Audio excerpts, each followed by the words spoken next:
का मास्टर मंत्रा YouTube channel पर। मेरा नाम है रविकांत सिंह और आज की वीडियो में हम लोग क्लास 8 रेनबो का लेसन 11 द ओल्ड काकी का एक्सरसाइज यानी कि क्वेश्चन आंसर करने वाले हैं।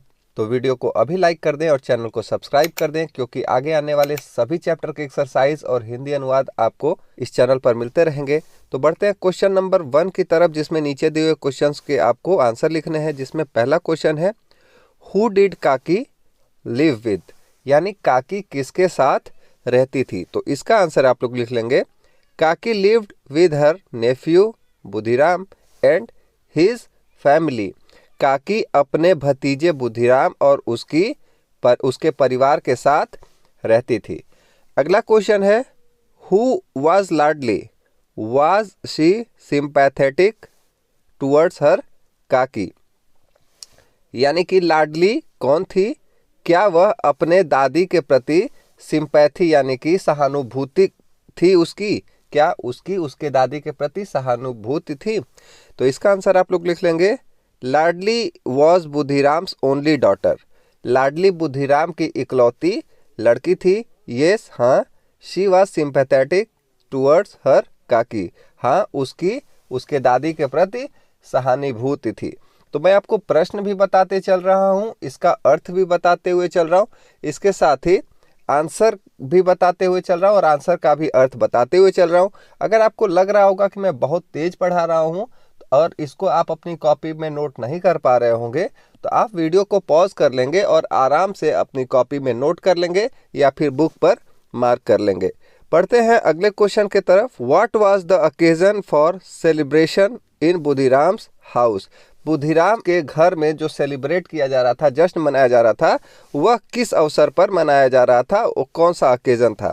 तो इसका आंसर आप लोग लिख लेंगे, it was occasion of engagement celebration of Budhiram's elder son. Budhiram के बड़े लड़के का एंगेजमेंट सेलिब्रेशन था। ठीक है, उसकी सगाई का ओकेजन था, सगाई का अवसर था और इसी दिन पर वहाँ सेलिब्रेट किया जा रहा था। अगला है, वाई डिड काकी फील इंसल्टेड। काकी को बेइज्जती अपमान क्यों महसूस हुआ, वह अपमानित क्यों महसूस की, उसको बेइज्जती क्यों महसूस हुई। तो इसका आंसर लिख लेंगे, when Rupa saw Kaki sitting close to the kadai she became angry and shook Kaki with both her hands and shouted abuses. Kaki felt insulted, यानी कि जब रूपा ने देखा कि काकी कढ़ाई के पास बैठी हुई है, शी बिकेम एंग्री, वह क्रोधित हो गई, एंड शू काकी विद बोथ हर हैंड्स, और दोनों हाथों से काकी को हिला दी, झकझोर दी, एंड शाउटेड एब्यूजेस, और गालियां देने लगी। काकी फेल्ट इंसल्टेड, इसीलिए काकी अपने आप को अपमानित महसूस कर रही थी। अगला है, why did Rupa apologise to Kaki, did Kaki forgive हर।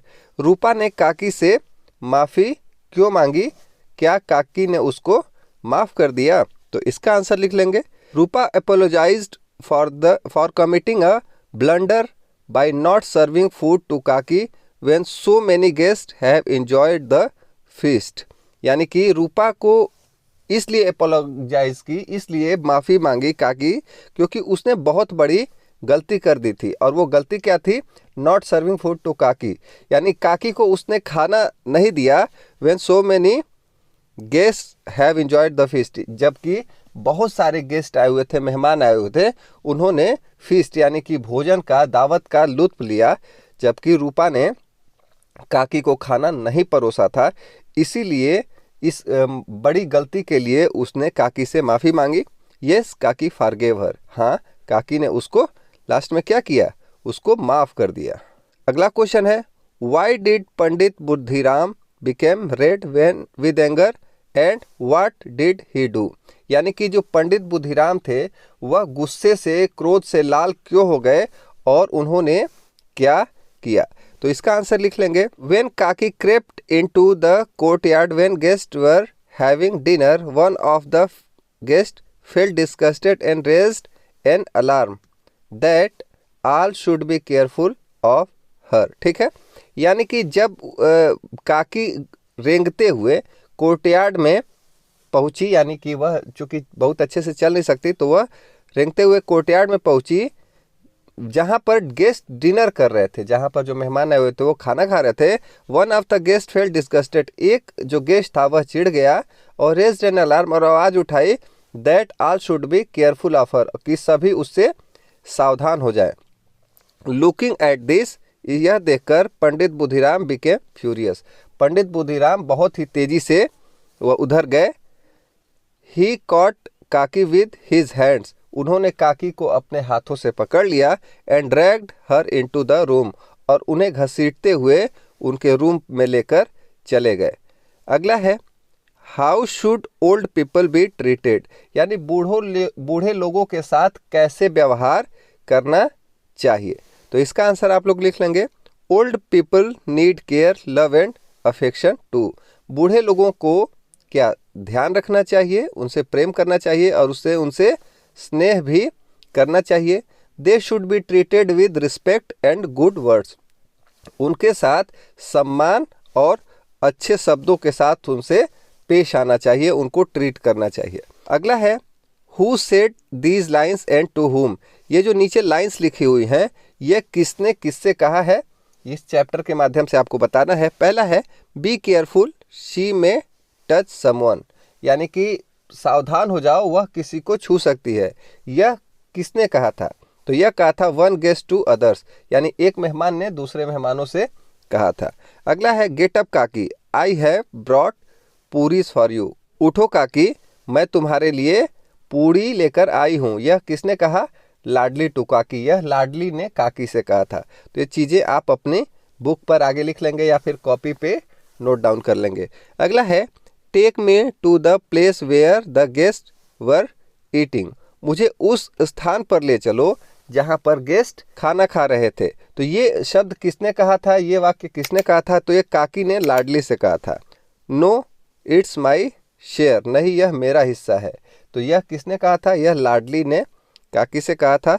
तो इसको आप लोग अपनी कॉपी पे लिख लेंगे। अगला है word power, complete the sentences with suitable words given in the box, जो फिल इन द ब्लैंक्स है ये इनमें से एक वर्ड को जो सुटेबल होगा उसको चूज करके आपको फिल करना है। अब पहला है द कैट, यहाँ भर लेंगे crept silently towards the birds, इसका मतलब है जो बिल्ली है वह चिड़ियों के तरफ क्रेप्ट यानी धीरे धीरे दबे पांव साइलेंटली बढ़ रही थी, ठीक है। The ice cream in the cup melted as it was very hot, melted यहाँ पर हो जाएगा, ठीक है। अगला है the mother forgave me for my mistakes, यहाँ फॉरगिव हो जाएगा। The labourer dragged the jute rice sack into the room, यहाँ ड्रैग्ड हो जाएगा। He always does his work properly, यहाँ प्रॉपरली हो जाएगा। The dish which Amit prepared look tempting, tempting का मतलब होता है आकर्षक, प्रॉपरली मतलब व्यवस्थित, ड्रैग्ड मतलब खींचकर, फॉरगिव मतलब माफ़ कर दिया, मेल्टेड मतलब पिघल गया। तो ये चीज़ें जहाँ जो सही लगेगा वहाँ उसको भर लेंगे।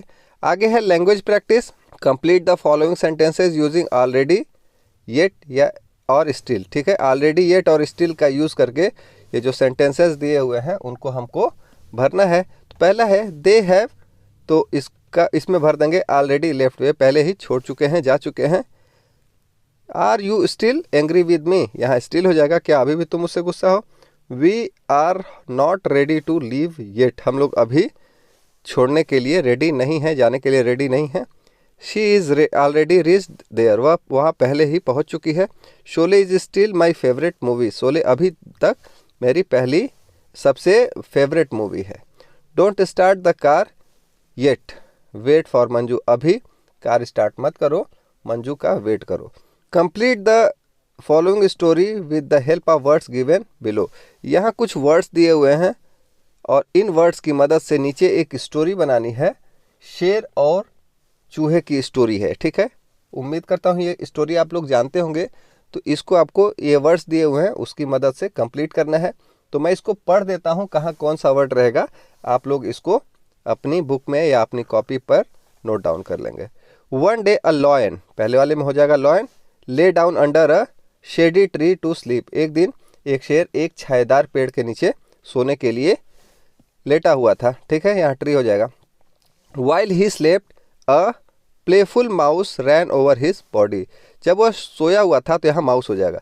जब वह सोया हुआ था तो एक बहुत ही प्लेफुल यानी कि शरारती चूहा उसके बॉडी के ऊपर से दौड़ रहा था, ठीक है। अ लायन वोक अप, जो लायन था वह क्या हुआ, जग गया। He put out his paw and was just going to kill the mouse, उसने अपना पंजा निकाला और वह माउस को मारने जा रहा था। The little mouse bagged for mercy, जो छोटा चूहा था, यहाँ बेग्ड हो जाएगा, जो छोटा चूहा था वह दया की भीख मांगने लगा। The lion look pity on him and let him go, ठीक है। लायन को उसके ऊपर दया आ गई और उसने उसको जाना दिया। The mouse thank the lion, जो माउस था उसने लायन को थैंक यू बोला। I will try to repay your kindness, ठीक है, यानी कि मैं आपकी इस दयालुता की कीमत जरूर एक दिन चुकाऊंगा, ऐसा चूहा कहा। सेड द माउस, चूहे ने ऐसे कहा। The lion laughed at him, चूहा जो शेर था उसके ऊपर क्या करने लगा, हंस दिया। सेवरल डेज पास्ड बाई, बहुत से दिन गुजर गए। Then while hunting in the forest the lion was caught in a trap, ठीक है। इसी दौरान क्या हुआ कि शेर शिकार के चक्कर में जंगल में घूम रहा था और वह एक ट्रैप में, एक जाल में फंस गया। कॉट यहाँ पर हो जाएगा, यहाँ ट्रैप हो जाएगा, सावधानी से आप लोग लिख लेंगे। He struggled and rode to get free, वह बहुत ही स्ट्रगल किया, बहुत ही उसको वह कोशिश किया और बहुत ही चिल्लाया, लेकिन ताकि वह क्या हो सके, फ्री हो सके, वहाँ से छूट सके। The little mouse heard the noise and ran to help him, जो छोटा चूहा था उसने आवाज़ सुनी और वह दौड़कर हेल्प करने के लिए वहाँ आ गया। At once he began nibbling the massive ropes with his sharp teeth, और उसने क्या किया, जो बहुत मोटे मोटे रस्से थे उन रस्सों को अपने दांतों से क्या किया, अपने शार्प टीथ से निबलिंग यानी कि उनको कुतरना शुरू कर दिया। After much hard work he gnawed through the ropes, और बहुत हार्ड वर्क के बाद उसने उनको क्या किया, काट दिया। At last the lion was set free, और लास्ट में जो लायन था वह क्या हुआ, वह आज़ाद हो गया। तो अगला है एक्टिविटी जो कि आपको खुद से करनी है। Now make words with the letters from the words celebrations. Celebrations में जो जो शब्द, जो जो कैरेक्टर्स आए हुए हैं, जो जो लेटर आए हैं, जैसे सी है, ई है, एल है, ई है, तो इन सभी की मदद से आपको नए नए शब्द बनाने हैं। तो इससे क्या क्या शब्द बन सकते हैं, जैसे सेलिब्रेशन से कैट बन सकता है, राशन बन सकता है, beat, lion, coin, nation, belt, nails, ये सारे शब्द बन सकते हैं। तो इन सबको आप लोग अपनी कॉपी पे नोट कर लेंगे या फिर बुक में लिख लेंगे। तो बच्चों उम्मीद करता हूं कि आपने सभी क्वेश्चन के आंसर लिख लिए होंगे। अगर कोई क्वेश्चन का आंसर आप नहीं लिख पाए हैं तो आप वीडियो को पीछे करके उसका आंसर लिख लेंगे। अगर ये वीडियो आपको ज़रा से भी हेल्पफुल लगी तो वीडियो को लाइक करें। चैनल पर हर चैप्टर का हिंदी अनुवाद और एक्सरसाइज आपको मिलता रहेगा, तो चैनल को अभी सब्सक्राइब करें। अगर आपको कोई चीज़ नहीं समझ में आई तो आप नीचे कमेंट बॉक्स में कमेंट करें, मैं उसका जवाब ज़रूर दूंगा। मिलते हैं अगले वीडियो में, तब तक पढ़ते रहें, अपना ख्याल रखें। Thank you, tata, bye bye.